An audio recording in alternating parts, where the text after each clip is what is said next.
Stephen Jones.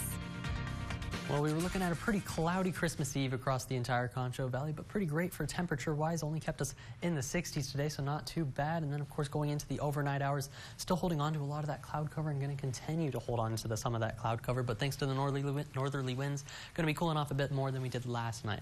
So far at the 10 p.m. hour, down to 52 here in town, 52 off to the north in Robert Lee as well, down towards I-10, a little bit cooler there in Ozona at 46 degrees, and a little bit warmer there in Junction, coming in at 56 degrees. So about 10 degrees of spread across the entire region from about west to east. And as we're looking at those dew points, they're also just starting to drop just a little bit from the west.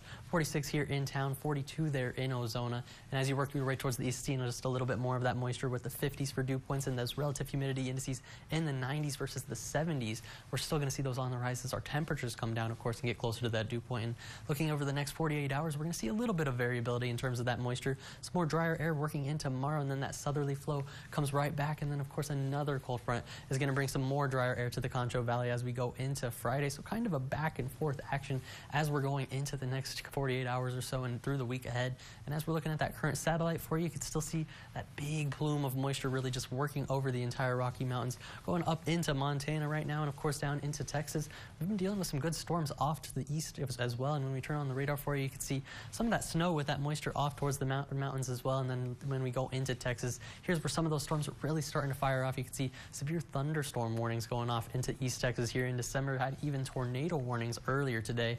So definitely from about San Antonio through that College Station area, especially dealing with some of those severe storms and plenty of rainfall as a result as well.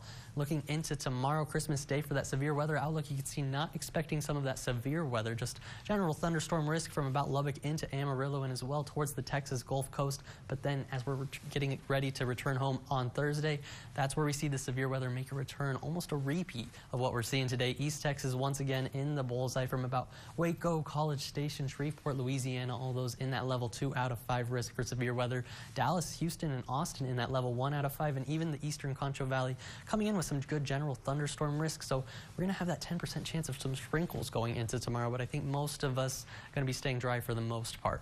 Futurecast is going to show you how these storms continue to work their way towards the Gulf Coast, but here in the Concho Valley, just watching plenty of this cloud cover going into tonight. Maybe Crockett County could escape some of it, seeing some of those clear skies overhead, but overall going into tomorrow, that's where we're going to see more of that sunshine as we roll into the afternoon, in pretty good contrast to what we saw here for Christmas Day or Christmas Eve today. Going into the Thursday time frame, though, look at this, really starts to fire off once again towards that I-35 corridor, quickly moving towards the east, towards the Texas-Louisiana border. So if you're going to be traveling that far east and getting ready to return home, that's definitely something you want to keep in mind as we're going into that return time from after Christmas. For tonight, getting down to about 44 degrees thanks to some of that northerly flow, 5 to 10 miles an hour. Tomorrow turns out of the southeast. Temperatures warm up just a little bit towards 66 degrees. And of course, we've got that latest KSAN Santa tracker for you. We're going to see exactly where he is right now for the 10 p.m. hour. It's looking like, he has made it far enough west now in America here. Looks like about Washington, D.C. or so right now. You can see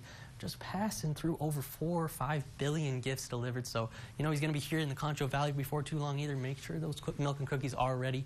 And then as we go through the week ahead, going to see that warm up, not feeling as much like winter going into the weekend. Those mid-70s going to make the returns, and then even 80 degrees by Monday. But then for New Year's Eve, we got a good nice cold front that works in. Looks like it could be a little bit of a chilly start in the 50s by the time we're rolling into 2025. That's going to be all for your 7-day forecast, but stick around.